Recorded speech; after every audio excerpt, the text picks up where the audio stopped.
If you're a writer struggling with writer's block, or you're trying to find your voice, today's interview is for you. Today, we're going to hear more about what's going on inside your brain and how to unlock it. Today's guest is Allison Fallon. Allison is an award-winning author, sought-after public speaker, and nationally recognized writing coach. She's worked with thousands of people to realize their writing potential and become published authors. Allison is the author of The Power of Writing It Down, a simple habit to unlock your brain and reimagine your life. Welcome, Allison. Thanks for having me. Well, I cannot wait to get into your book, to get into your deep understanding of the science of how the brain works and how it all connects to the writing life. But before we get too far, I do want to ask you this. I just read your well-crafted bio, and it's amazing, all the ways that you serve writers. But I would love to hear in your own voice, with your own words, a little bit more about how you view who you are and what you do. Oh, yeah. What a great question. Well, I always say I fell into this work accidentally because I didn't mean to be working with other writers. I thought I just wanted to be a writer myself. And I struggled to own the identity of writer. Even I remember as young as elementary school and middle school, when people would say, "What do you want to be when you grow up?" I would say, "I want to be an author." And I would get the feedback that I think a lot of us get when we talk about wanting to do art as an adult, where other adults, well-meaning adults, would say, you need a backup plan. You need like a degree that you can get where you can actually go make some money. Are you going to teach on the side? Or, just well-meaning adults kind of trying to coax you to think through the challenges of being an adult. So I started to really question that instinct to be a writer and think maybe people don't make money as a writer. So maybe I should just think through a different career. So I got on the track of becoming a teacher. I grew up in Oregon, and in Oregon, you need a master's degree to teach at the high school level. So I got my master's degree, I started teaching, and I was not far into the teaching life when I realized this was just not the career for me. It was just not, I have so much admiration for teachers. It's a very hard job. In my head, I was like, oh, I'll have 3 months off in the summers so I can, get my writing done. And that's just not what a teacher's life looks like. You're working around the clock and around the year, trying to figure out other ways to serve your students. So I quit my teaching job and set off on this journey to write my first book. And the whole process was so tumultuous, just even trying to figure out like, how do you craft a book in a way that a reader would be interested to read, but then also the complications of like, if I'm including my personal story, like how do I tell those stories? How much, what about the other people who are involved in these stories? Is it okay to include them? Is this going to be interesting to anyone? And then on top of all that, you have just the world of publishing that you're navigating. So I'm like learning what an agent is and what a book proposal document is and how to create one. And I'm mingling at parties, which I hate doing. And I'm like networking and trying to like shake the right hands. And so the whole thing was just such a process for me that I realized at the end of it, I could actually combine my skill sets of writing. And then I have this master's degree in teaching and with an emphasis in teaching writing. So I'm like, I could build a curriculum where I could teach writers how to use the tools, that I learned in order to get my book out in the world. So after my book came out in 2013, that was my first published book with my name on it. I started serving other authors, and I've never turned back. My career has also evolved over the years because I obviously help people publish their books. But one of the things that I watched happen was when people were in the writing process, they would have these profound discoveries about themselves. And so now a lot of the work that I do is with people who don't necessarily know whether they want to publish their stories, but they know they want to get their story on paper. So there's more similarities between these people than you would think. Like you'd think, oh, there's published authors, and then there's people who are just kind of dabbling. But actually, at the end of the day, we share the same insecurities, the same, roadblocks in the writing process. Everybody's experienced writer's block before. So there's a lot that we have in common. I want to ask so many questions about so much of what you just said. But let's look first at what you just said, this idea that we have more in common than we realize. Maybe the person who's not even sure they want to be a writer, they want their stories to be publicly told, and then professional writers. So I'm a writing coach. You're a writing coach. We do work with writers. I think I probably work with some who have more aspirations for a public writing life, a successful public writing life. And so they're thinking about voice in a certain way. They think of voice more like what agents say. I'm looking for that unique writing voice. And everybody's asking, what is that? I want that. I don't know what it is. I don't know how to define it. But what I'm hearing you say is the same way that you go about helping anybody find their voice is the same method you would use to work with a professional writer to help them find their voice. Can you talk a little bit about that? Like, what do you really mean by voice, especially speaking to listeners or viewers who would be thinking of voice in a certain way, thinking of a writing voice? Yeah, there are so many parallels there. And this is why I call my company Find Your Voice, because I really am helping people both find their voice on the page and also their voices in their life. And I think one always unlocks the other. So when you're in the writing process and when you overcome those blocks that we all face in our own writing, that helps you overcome blocks in your life, and vice versa. When you overcome blocks in your life, it helps you overcome blocks in your writing. So there are so many parallels there, but essentially when I think of voice, and on my podcast, I ask people, the first question I ask every person that I interview is, what does it mean to you to find your voice? And it's so fascinating to hear everyone's description of this, because everyone will describe it a little bit differently. But when I think of finding your voice, I think of really being able to own your power, to own your sense of self, to kind of stand on your own 2 feet and to assert yourself as you into the world. And the interesting thing about this is there are 100 ways that we do that. Like, you don't have one voice. You have tons of voices that you use in all kinds of different contexts and different relationships. You're going to be a little bit different, the same you, but a little bit different if you're standing on a stage in front of 1,000 people versus if you're having a conversation with an intimate partner, for example. You're going to be a little bit different. You're going to kind of carry yourself differently if you're talking with your mom versus if you're talking with your best friend, or if you're talking with your grandma, or you're talking, so we have these different voices, different versions of ourselves that come out of us in different parts of our lives. And the same is really true with our writing. So as we begin to explore those voices on the page, it gives us permission to explore them in our lives. And as we explore them in our lives, it gives us permission and new ways to explore them on the page. And the other parallel that I'll point out is, how we learn how to be ourselves, how to find our voice, is by mimicry. This is true in life and in writing. So in life, I have an 8-month-old daughter, and right now she can't really say many words. She can kind of say mama and dada sometimes. We're not really sure if it's like she knows what she's saying, but she can make lots of noises with her mouth, and she mimics us. She watches what we do and then she repeats it. And my husband and I were laughing the other day because we both like accidentally do this thing when we smile in like a selfie or a photo or something, where we'll like smile with our mouths open, like a really big, and now she does this too. And I'm like, who taught her that? No one sat down and said, like, this is how you smile in a photo. But when you hold the camera up to her and she sees herself in the photo, she does that. She opens her mouth and smiles really big. And it just is a reminder that this is how we learn language. It's how we learn how to be ourselves in the world, is by mimicking other people. And yet there comes a point when mimicking other people isn't enough, where we have to sort of be able to like pull from these different sources and know that they're a part of us, but they aren't us, and find our own way to move through the world. And that's one conversation, if we want to have that, about how do you do that in your life versus in your writing. But the cool thing about using mimicry with writing is, one of the exercises that I'll teach when I teach writing workshops, I'll have people bring a copy of their favorite book with them, and everyone opens up their own copy of, everybody has a different book in the room. Everybody opens a copy of their book, and they start by copying what they see on the page. And I'll set a timer, but I'll tell them, when you get to the point where you feel like you're done copying and you're ready to move on and write something else, then feel free to move on and write something else. And it takes a different amount of time for everybody. Some people will copy for a couple of seconds and some people will copy for a few minutes, but usually around the 5-minute mark, most people have moved on to writing their own words. There's something about being able to copy an author that we really, admire and appreciate and adore, that helps us kind of get into the groove of finding our own way to say it. That's so good. I have written a few times and spoken a few times about the Ben Franklin method, which is similar.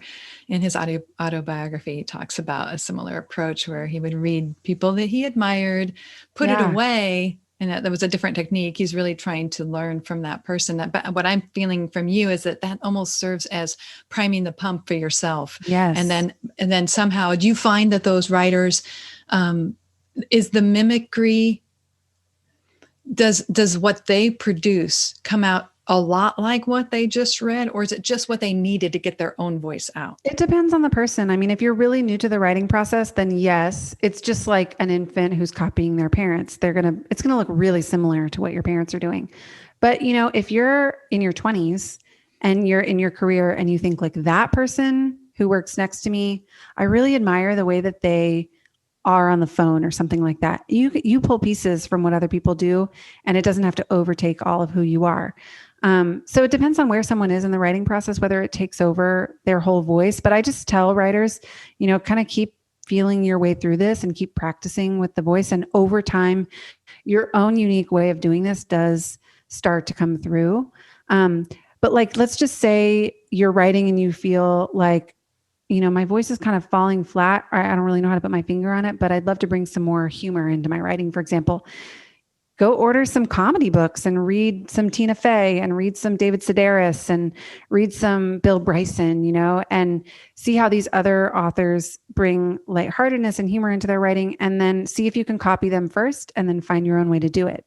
Or maybe you're like, I need some more poetry and depth in my writing. So go buy some Anne Lamott and go read some poets, some Billy Collins, some Lee Young Lee, and see if you can, mimic the way that they do metaphor and imagery, and then start to pull some of that into your writing. See if you can find your own way to do it. So it's really like, yeah, I think that's all I have to say about it, but it's really fun to get to play with the way other writers. That's a great exercise. I love it. Thanks for sharing it. Yeah. How about you talk about in the book about having what you describe as a regular writing practice, but I think, and this is where I'd love for you to kind of clarify if I'm misunderstanding, but I think what you're talking about as a regular writing practice, which is what you talk about in The Power of Writing It Down, I think it's a little different from sitting down to do the work on my work in progress. Can you tell us what you mean is the distinction between those two activities? Yeah, well, I'm not the first person to say this. I really have been so influenced by Julia Cameron, who talks about morning pages, but I think of a regular writing practice very similarly to how she would talk about morning pages, in the sense that your regular writing practice is writing that you do privately for yourself. And it's always that, regardless of whether you're a professional writer. I write professionally. We have like blog posts and articles that go out daily, weekly. I've got Instagram that I'm writing for. I've got books that I'm working on. I've got teleprompter scripts for new film, new videos that we're filming. So I have all these things that I have to write, and for the podcast, but my daily writing practice is really for me. And sometimes out of the daily writing practice comes a nugget of wisdom or an idea or some words that I want to play with, or something that feels really valuable to me that I can carry into the parts of my writing life where I'm sharing that writing outside of just myself. But not always. And sometimes the daily practice of writing is literally just about getting rid of the garbage that's in the way to the good stuff. So when I'm in a season where I'm working on a book, for example, I might have 2 hours or 3 hours blocked in my day that I'm working on the book, but that's not my daily writing practice. My daily writing practice happens for 30 minutes every morning, and it's me just sitting down and dumping out my first thoughts of the day. So the great thing about this is it's a beautiful practice for absolutely anyone, whether or not you want to be a published author. It can bring so much value, and it can bring so much value and goodness into your life, regardless of, what other kind of writing you do. I mean, you list in the book. Yeah. I was going by memory. I thought there were 11. I looked back at your book and there were 14 outcomes that transforms people who have this daily writing practice. Yeah. Now, would you say that it has to be, so you referenced morning pages, which is, like you said, just sort of a brain dump, heart dump. But how is that different from expressive writing, or are they one and the same? I think they're similar. Expressive writing gives you a little bit more of a roadmap for what to put on the page. And this is what I teach in the book. But the definition of expressive writing in the data is expressing your deepest thoughts and feelings on the page about any subject. So you can choose a subject. And, I give the infinity prompt in the book to help people think through, like, what subject might I want to write about? But you could choose just any event from your life, like, the guy who cut you off in traffic yesterday, or maybe something bigger, like, a loss that you have faced. Maybe you lost your job in COVID or something like that. So choose an event like that from your life, and then use the writing practice to express your deepest thoughts and feelings about that particular topic. The power of this, a couple different things. Number one is most of us don't feel like we have anywhere in our lives where we can really authentically and truly express our deepest thoughts and feelings about a subject because we're social beings. We're afraid of judgment and criticism and rejection and all the things. So you might feel like there are certain thoughts you can express in your intimate partnership. There are certain thoughts that you can express in your friend group that you couldn't express over here. There are certain thoughts like when you go to your faith community, your religious community, that you're like, no, I definitely can't say that here. I can't ask that question here. And the page is a place where you can say whatever, the only criticism or judgment that you would get is your own, which can also be a roadblock to overcome. But you have a space that's completely safe where you can express whatever it is that you have to express. So it gives us that option. So good. We all need that. And Yeah. I love that you make it so accessible. And this invitation to really transformation that is what you have promised us in the book, reimagining our lives. And I was listening to an interview you did with Eric Fisher on Beyond the To-Do List, another excellent podcast like yours, Find Your Voice. If listeners have not found you yet, they need to. But in that conversation with Eric, and this comes back to what you were just saying about needing that safe place, because sometimes we don't say it to one person because we feel like this group would react strangely, but we need the safe place. You were talking about how, and maybe this is going like a deep dive really fast, but you said our ability to communicate through the written word reflects our ability to process that thing. And where we're stuck in our writing is where we're stuck in our lives. And then you went on to talk about how the developmental stages of a writer mirror the developmental stages of our psychology. Mm-hmm. And then you walked through that. Yeah. Would you be willing to do that for our listeners? Yes. It was so helpful. Can you help me? I always forget the names of the stages, but there's pre-contemplative. I remember that one, which is the stage of change, in psychology, the stage of change before you know that there's anything wrong. So this is like the stage where you're staging an intervention with the addict, for example, and you're like, you're an addict. And they're like, no, what? I'm not. I have no problems. So before you have any idea that anything is wrong, that's the pre-contemplative stage. And then contemplative, of course, is the stage where you know that something's wrong, but you're not quite sure you want to make a change. You want to make a change just yet. So you're like, yeah, I think this is causing some harm in my life. I don't love this cycle that I'm in, but I can't conceptualize another way to do it. So I guess I'm stuck here for now. And this is the stage, a lot of the writers who come to me who are ready to write their story, but they don't know if they want to publish, most of them are in this stage. They're like, this thing happened to me, or I had this experience, or I keep bumping up against the same kind of problem in my life. And I'm not really sure what that means or what to do about it, but I feel really stuck and I don't really want to be that stuck anymore. Maybe the writing process can help me. And then the next stage, which I always forget the name of, is the stage where you're really in it. You're having epiphanies and discoveries, and you're able to begin to reroute those neurological pathways that were keeping you stuck in that pre-contemplative phase. And then the stage after that, of course, is the stage where you actually begin to experience these tangible changes in your life. And I have been using this writing practice and teaching it to other writers for almost 10 years now. And I have watched this happen over and over and over again, where someone will be in that pre-contemplative stage. They'll be feeling really stuck. They'll think that they have no control over these outcomes that they're getting in their life. And they come and they simply write down their story. And they realize that actually 90% of the story has already happened, but the last 10% hasn't happened yet.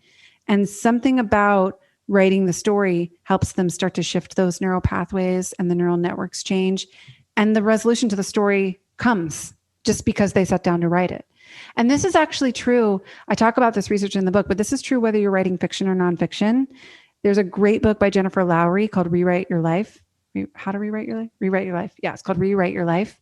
And she shares this same data that I'm talking about through the lens of fiction. So if you're a fiction writer, you can use your fiction as a way to leverage your own healing as well. So good. And that idea that you can actually come to a resolution simply by the act of writing and experience that in your life, that's what I think your teaching and this book can do for people, is invite them to try it and then experience it. And the only way to do it is to do it. Totally. Can I share a quick story from my life this demonstrates the resolution thing. Okay. So I went through a really messy divorce several years ago now. And after the divorce was over, I decided that I wanted to write about it. I was not sure that I was going to share about it publicly, but I just felt that pull that so many of my clients feel to like get it down on paper. I just wanted people to see it on paper, what had happened to me and what I'd been through. So I walked myself through the process that I had taken all these other clients through and finished what was basically a memoir. But again, I wasn't sure if I was going to share it with anyone. Over time, as I edited the memoir, I realized I wanted to explore the possibility of maybe publishing this. So I started sharing it with some editors who I knew. And the feedback that I got mostly from people was they didn't feel like the story was finished. They were like, the story's not resolved yet. There needs to be an ending to this story. Readers are going to end it and feel depressed. I was like, that's so sad to hear about your personal story. So I started doing some reflecting, and I realized that what they were asking me for was to resolve the story by, for example, like getting remarried or meeting a new guy, or kind of like knight in shining armor coming out of nowhere and like making the story seem like it had a happy ending. And I realized with like the most complete resolve that I'd ever had about anything in my life, that was not the end of the story for me. I did not want that to be the resolution to my story. I wanted the resolution to my story to be that without any of that I felt internally at peace with the story. I wanted there to be. So what I did is I wrote a final scene that demonstrated to the reader that despite everything that I had been through, and despite the fact that my life wasn't kind of all put back together and tied up with this perfect bow, that I was happy. I could stand on my own 2 feet and say, I love who I am. I'm happy with how I handled myself. I have nothing but integrity. I get to lay my head on my pillow at night and feel really proud of how I lived this story. And that scene is what closed the book. And that's just one example of how writing out the story can kind of show you where a resolution needs to come. That's so good. And in the book, you talk about a narrator voice, finding a narrator voice, but you also talked maybe more in the podcast. I'm not sure where it came in, but you also talked about writing as the protagonist of the story, doing this in this writing practice, not necessarily in something that you would share publicly. And what I feel like, you ended up sharing this book and this story publicly. And thank you for sharing that with us. Because it sounds like the narrator voice and protagonist, there was kind of maybe a convergence there. Can you talk to us a little bit about what you mean by writing in a way where you're the protagonist of your story and hearing or arriving at a narrator voice too? How do those work together? Yeah, it's important to know that these two voices are different. If you're writing a memoir, especially, I'll speak from a memoir perspective. If you're writing a memoir, you're the hero, you're the protagonist in the story. You have to be. There's no one else who could possibly be the hero. I think the misunderstanding that we have about heroes and stories is we think of heroes as being these incredibly heroic characters. That's the kind of like the way we've used that language in our culture. But actually, the protagonist in a story is the character in the story who has no clue what they're doing for most of the story. It's not until the last scene of the story that they really get their act together. So they're kind of fumbling and figuring it out, and they don't know which ways, even you as the viewer, as the reader, know more than the hero knows. The hero doesn't know what's coming around the corner that's going to terrify them. As the reader, as the viewer of the movie, but the protagonist doesn't know until it happens. So it's important to understand that you're the hero, the protagonist of the story, because that's what gives you all the leverage to take, the power back in the story. You realize that the action in the story is built around you, that if you don't act, nothing changes. If you don't change, nothing changes. There's no resolution to the story without you, the hero. But there's also a voice in the story that I call the narrator voice that you're touching on, which is the voice that knows from the very start of the story everything that's going to happen. So the narrator to the story knows the ending of the story before it even finishes. And this is really fun to play with when you're writing a memoir, because like I talked about, if I have a client come to me who's in the middle of a story and they don't know what the resolution is yet, I tell them to act like they're the narrator of the story and invent the resolution. What would you want the resolution to be? And this is what I did when those editors were saying, we really want you to meet another guy. Maybe then we can publish your story. And the narrator voice in me went, no. That's not how this story ends. That's not the resolution to the story. What a boring resolution to a story. I'm sorry, but that doesn't have it doesn't carry the meaning that I'm wanting the story to carry. So the narrator voice in me knew that the resolution to the story was something really different. And I let the narrator voice determine what that resolution could be. The narrator voice needs to, at some point, usually this is in the editing process, but to weave itself through the whole story so that at the beginning of the story, you see the hero fumbling around, but you also hear the narrator going, something great is coming for her. She doesn't know it yet, but something amazing is coming for her. She's gaining her confidence. She's getting back her mojo, she's finding her voice. And the narrator kind of reminds you of that throughout the story, even when the hero doesn't see it. That's good. That's good. So how does this happen then in our private life? It's happening when we're doing our writing, and you do it's just simple as that, saying, like you advise your client, what ending would I want, or what resolution would there be? Yeah. I mean, so everybody would have a different worldview on this, but most of us have an experience in our life where it feels like there's some sort of higher voice, whether that's, coming from inside of us or maybe like a divine force outside of us that feels like it knows what's coming before it happens. Like we have an intuition about something. We have a deep understanding that it doesn't make any sense that we have. And that voice in our lives is what I would call our narrator voice. It's the part of you that knew when you were walking down the aisle that you didn't want to marry this person. It's the part of you that knew the resolution to the story wasn't that you just met another guy and he saved you from your problems, that voice is present even in our everyday lives. So what's beautiful about writing is the writing process helps us get in touch with that voice. It helps us hear from that voice on a daily basis. And again, whether or not you ever share that writing with anyone, that's great for you in your daily life. If you feel like I can tap into something and I can have a real confidence in the next choices that I'm making in my career or in my romantic relationships or with my friendships. Like I know what to do next because I've got this force that's guiding me. That's gold. Like that's, a superpower to have. And so if writing can help us tap into that I believe every human being has, then what a gift, whether or not you ever publish those words. And as you say in the book, it's free. Anybody can do it. Yeah, all we need is a pen. I know. Speaking of pens, I have a question. It's very practical. Yeah. Every writer is dying to know or talk about the tools as if the tools mattered. But maybe the tools do matter in this case. And I would love to hear from you. Let's talk about practical things. Does it matter when we're doing our daily writing practice? Julia Cameron's Morning Pages for, as an example, she's like pen to paper. Totally. Tell me why. She says, I was just affirming that you don't necessarily very hardcore pen to paper. What I tell people is the data shows that it's a bit more effective to write with pen and paper than it is to write with your computer or your device. I think probably a big reason for this is because when you're plugged into your computer, you're on the internet. So, I can turn the internet off, but I've got my internet browser right here in my email, and I can see the red dots coming up, and Slack is on my computer and my calendar. And so it really, I talk in the book about frontal cortex versus limbic system, and being on my computer flips me into my frontal cortex really quickly. So I think that's part of why writing with pen and paper is more effective. However, if you will not write with pen and paper, then don't make that your writing practice because you won't do it.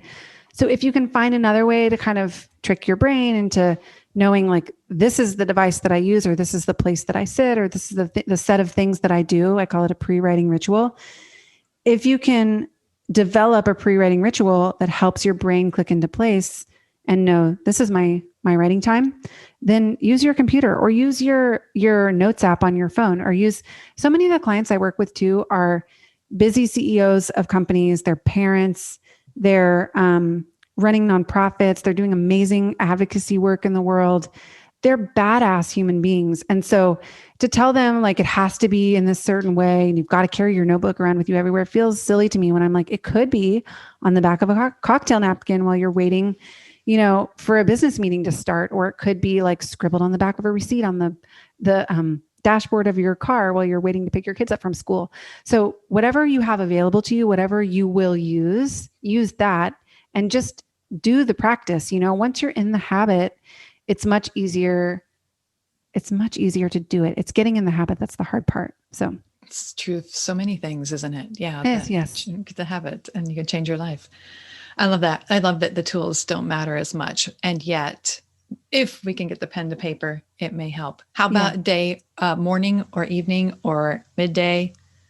There's a lot of research that suggests morning is a great time to write. Again, I think the reason for this is because of the way that our limbic brains work. Our brains, first of all, are muscles and they get tired throughout the day. So if you spend your brain energy, the limited amount of brain energy that you get on a day, if the first thing you do is open Twitter and Instagram and your email, and you spend all of your brain energy doing that, your brain doesn't discriminate. It's just going to go, okay, I'm out of energy. We'll have to come back again tomorrow. Like I'll recharge overnight and we'll come back again tomorrow. So if you can commit the first part of your day to your writing, then you're using up like your most energetic time of the day for that thing that matters most to you. And then email doesn't take much energy. You can come back to that later any time of day. So I think that's one thing. Also, our limbic brains are very active in the middle of the night. So if you can capitalize on that time in the morning before your limbic brain, quiets down and your frontal cortex comes online, then you can use that to your advantage because your limbic brain is the imaginative part of your brain that doesn't need things to be perfectly logical or linear. For me at least, once you click into work mode is what I call it. It's like email, social media, calendar, I'm on a timeline. There's a ticking clock. Once that happens for me, there's no going back. So I can't, if I miss my morning writing time, I can't like go back at 2:00 and do it. I have heard people say, in fact, when I poll people at our writing workshops, probably about 20% of people will say morning absolutely doesn't work for them. It's either practical or just that's not the way their body rhythms work. But a lot of them will say it's late night for them. They get a witching hour at, 10 p.m., midnight, 2 a.m., somewhere in there. And I think it's probably for the same reasons. That's speculation on my part, but I would imagine your brain's kind of like winding down into the limbic mode again. Like, nobody's going to expect you to come to a business meeting at midnight. And so you can kind of like go into your more creative brain and spend some time there. So again, I just tell people whatever works for you, run with that because that's always the hardest part. That's good freedom. And I think that then people can enjoy those results because they actually do it rather than worrying about form and time. Yes. So you have touched on something. I think in context, people can make some pretty good guesses as to what you mean by frontal cortex and limbic, and they should read the book to get the whole big picture. But can you summarize a little bit of that brain science and then help them tie that into the work that they're doing as writers? Yeah. Is that asking too much? No, not at all. So first I'll say, if you're a neuroscientist and you're listening to this, you're going to think like this is the most elementary description you've ever heard in your life. But for the majority of us, it's helpful to just simplify this. You have more than two parts to your brain, but for the sake of this conversation, your limbic system is the lower level thinking, more primal part of your brain where it's responsible for your dream life. It thinks, it makes, connections between images that would otherwise be disconnected. This is the part of our brain that's activated when you listen to poetry. It's also the part of your brain where your trauma lives and where all of your automated belief systems live. So a lot of our daily behaviors are driven by that limbic system, this more primal part of our brain, but it's out of our awareness. So you would not necessarily be aware that you have like a belief that's happening in that part of your brain, even though it's probably affecting your daily life. Then your frontal cortex is your higher level thinking part of your brain. It's executive functioning. So this is a really important part of our brain, but it can sometimes, like when you say the phrase, I'm really in my head, usually you're in your frontal cortex. You're really trying to work hard to make sense of something when, like, think of the last time that you were trying to remember someone's name or trying to remember a phone number. And then when you walk away from it, somehow like the memory pops back to you. So our frontal cortex is the part of our brain that helps us organize our schedules and pay our bills on time and remember to pick our kid up from school at 2:00 and not be late, like to know it takes 20 minutes to get there. So I have to leave at 1:40 and I might run into traffic. So I should probably leave at 1:35. So that part of your brain that's doing that. And most of us, we're in that part of our brain for most of the day, that part of our brain gets in the way when it comes to writing. It's not that it's bad. It is great at editing, but when you try to write and edit at the same time, it'll be starts and stops. So it's almost like having your foot one foot on the gas pedal and one foot on the brake at the same time. And so what I encourage writers to do is find a way to kind of disconnect that frontal cortex and sink into the limbic system and write what comes up from there, especially for this daily practice of writing, and then come back to it later with that more critical lens and pull the things that are useful for you and put them together into some sort of cohesive argument. Because what you'll get when you write from your limbic system is not always a cohesive argument. In fact, it's often kind of, you're like, whoa, that was from left field. Where'd that come from? But because writing gives you the ability to tap into that part of your brain, it helps you access ideas, thoughts, stories that are really having a tremendous impact on your life without you realizing it. I took university creative writing classes, undergrad, back in the day. And it was actually a new release. It was called Writing Down the Bones. And yes. I'm sure you're familiar with that book. Yeah. And Natalie Goldberg's book had a similar thing, turn on the timer and write without stopping. Yes. And it was kind of revolutionary at the time. And every class that I took, the first 2 or 3 of the creative writing classes used that as one of their core reading materials, because they wanted us to experience that getting behind the thoughts. It's, I think, how she may have phrased it in one of the early chapters. And that seems like what she didn't use the word limbic, but I think in your book, you're saying, let's get limbic, or you used somebody's quote, we're going to get limbic. And this is really helpful. And I think what I'm finding you saying is that even this practice is important.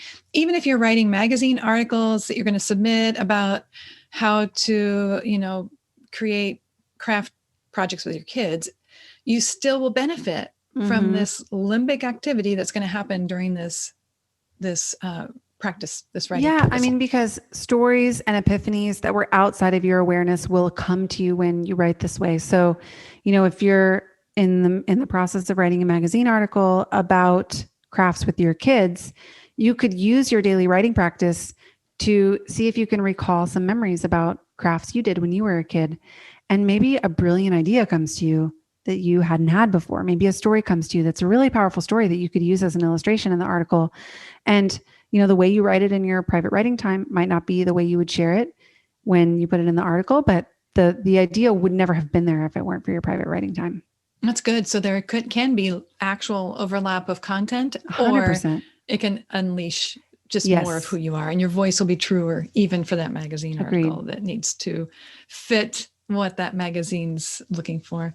This is so good. How about, there was a phrase I heard in one of your interviews on your podcast. Oh, it was Science Mike. You had Science Mike.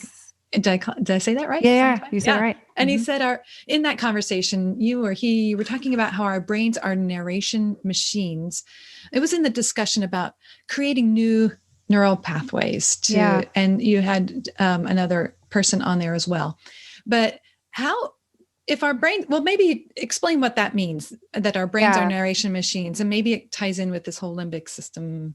Yeah, I've heard it said too, our brains are meaning-making machines, which I think, that helps you understand what we're talking about when we say narration machines. In other words, when things happen to us, our brain's job is to figure out, why did that happen? What did it mean that it happened? What do I need to remember going forward? And until your brain can nail that down, the story will kind of haunt you. So until your brain has decided what the resolution is, this story will pop up and come back to remind you that it's there. For example, if your dad never said he loved you growing up and you haven't figured out why, that story will haunt you until the day you die, until you figure out why. And as soon as you figure out why, your brain will sort of catalog that thing and it'll go down into your limbic system. The problem is, our brains are really good at coming up with meaning for stories, and the meaning that you come up with, you might have come up with when you were 5 years old. You might say, well, my dad never tells me he loves me because he doesn't love me. And then your brain goes, okay, we figured out a meaning for that story. Let's put that down in your limbic system. And then that meaning begins to present itself in your life over and over again. You might find yourself drawn to relationships where the men in your life ignore you or something like that. Because you've come up with this meaning to the story that says I'm not good enough to get the love or approval of my father. I'm using a really cliche example, I'm realizing, but something like that, where if you, as soon as your brain decides the meaning, it'll catalog the story. And the beauty of pulling our life stories out and writing about them is that we get to rethink the meaning. As a 37-year-old woman, do I want to take the meaning that I came up with at 5, or do I want to remake the meaning and say, the reason that my dad never said he loved me was because my dad was a wounded man who didn't know what he wanted, or, what he was about. And coming up with new meanings as an adult can help us recatalog the stories and put them back in our limbic system so that they don't haunt us, and so that the meanings aren't meanings that we don't want to be carrying around. A lot of times, and this is true for me too, we have these experiences in our life where we're like, this is always what happens to me. It's always the same. I'm always in a bad relationship. I'm always running out of money. I always get unfairly fired from jobs. I always get betrayed by friends, taken advantage of, whatever. That's a hint for you. If you have a detail in your life that seems to repeat itself, it's a hint for you that there's a story there that you've told yourself. It's been cataloged. And that limbic part of your brain is driving the ship in ways, it's not that it's your fault. It's just you're helping co-create that reality over and over again. That's amazing to think about how we are narrating our own life. We are becoming our own narrator, and not always in good ways, and not always in helpful ways. And if we could affect that with this tool at our disposal of writing, we could completely reimagine our lives. Reimagine our lives. Let me ask this though, and this is a question that comes up a lot, and that is about memoir and how, trying to get to the truth of memory. Memory is a slippery thing, as Mary Carr says, that it is, even without the work, it is slippery. And what we remember and our accuracy is sometimes called into question by readers, maybe family members who were there for an event. And so some people say we try to get as close to the facts of the situation and let the facts tell the story. Mm-hmm. And then we, in our writing style, we can then let the theme or the message or the truth kind of be present in the facts that we tell. But what I hear you saying here is that we can revisit the facts, but like the cataloging of it. Yeah. It's changing that. So how can we be true to memoir and as true as possible to what we understand that episode to be while doing this work? I actually disagree a little with Mary Carr. I have a lot of admiration and respect for the work that she's done. And she's obviously, a giant in her field. And also the point where I rub up against what she talks about a little bit with this like fact finding mission kind of is, it doesn't really matter what the facts of the situation were. It's not that it doesn't matter. It doesn't matter if you've cataloged the story in a certain way. That matters more than the actual facts. For example, let's say my dad did tell me he loved me all the time, but I just thought he didn't tell me that he loved me. But I've still made up this story that my dad never told me he loved me because I'm not that lovable. And so now I have to fight my whole life to get the attention of the opposite sex so that I can feel like I'm loved. I'm inventing this situation, but you get where I'm coming from. It doesn't matter whether he told me he loved me or not. If I thought he didn't, and I made up the story that I was unlovable, that in itself is important to my story. So what I want to say to people who are listening is your interpretation of your story matters as much or more than the facts. And that doesn't mean that you are right, but why are we so obsessed with being right anyway? Why can't your take on the story be enough on its own? My experience of growing up in my household is going to be different than my sister's. Although she and I are essentially twins, we look exactly alike. We're very different in personality, and we had different experiences of my parents growing up. So our perspectives, and if she were to write a memoir, her memoir would look different than mine. Your memoir is going to look different than your siblings look, and your take on a certain experience is going to be different than the other people who were there and involved. And at the end of the day, like when I wrote about my divorce, for example, I'm talking about my unique experience of this relationship that would, of course, be disputed by my now ex-husband because some of the things I'm saying about him are unflattering. But don't I have the right to share my own unique experience of what it was like to live in that household? Don't I have that right as much as he has that right? That's what it means to find your voice, is to be able to stand on both feet, say, this is how it was for me. And even if it was different for you, that doesn't change the fact that this is what was true for me. So good. That's so good. Yeah. That's what it means to find our voice, is to feel like we can stand in that, in that truth that we have explored in this practice. So good. So if somebody were ready to get started, what's the first thing they need to start doing if they're ready? I'm ready to find my voice. I want to do this thing. What do they need to do first? Well, I'm guessing a lot of people who are listening or watching from your community probably are writing daily anyway. They're doing some sort of professional writing. So I would say the first step is to see if you can practice and explore this concept idea of expressive writing. And probably, if I'm using my experience as a gauge, a lot of these writers have that in their history somewhere. They may have abandoned it along the way, but probably they have some sort of journaling practice or a love for writing stories in a notebook or something like that that used to be part of their life.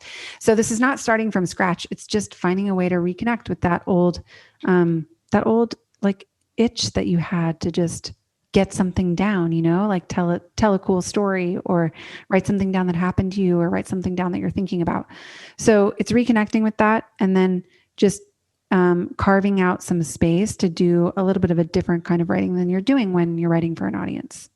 It may even feel playful after all of the things that we must do to pursue a professional writing life, just to say, I'm bringing out the pen and paper again. Totally. Great. You know what's so interesting? I had this epiphany last night. I'll share it here. I've not said this before, but my husband and I have been watching American Idol, and I'm like obsessed with Katy Perry on American Idol because she's so like, she has a young baby too, I think a little younger than my daughter, but she's so maternal with these young kids as they're auditioning for The Voice or for American Idol. And she says things to them that feel, the advice that she gives to them feels so pertinent to writers, even though these people are singers. She'll say things to, a lot of times writers will get the advice from people in the publishing industry, go grow your platform. If you want to write a book, go grow your platform. And Katy Perry looks straight at these kids and she's like, go fall in love with your art. Stop performing for other people. Stop singing to your TikTok followers.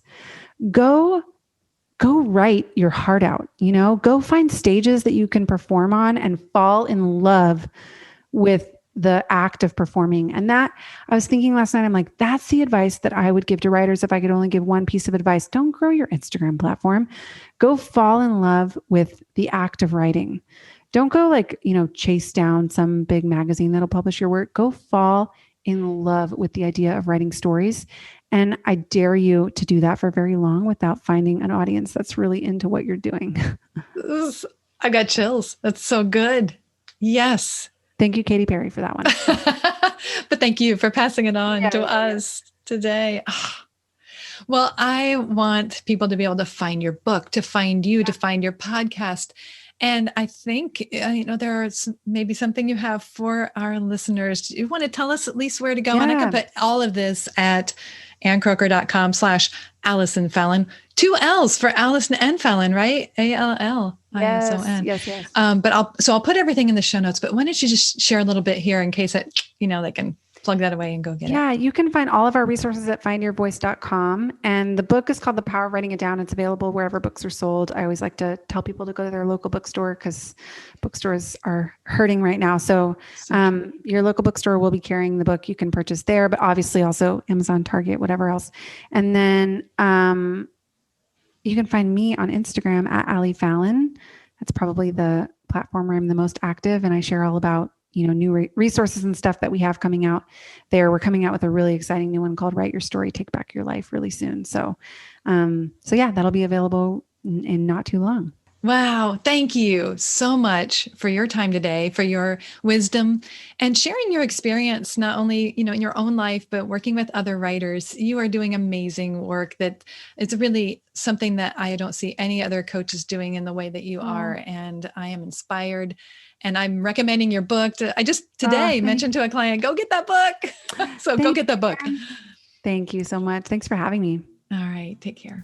I hope you enjoyed this interview as much as I did, and you can access everything related to the show at anncroker.com/Allison Fallon.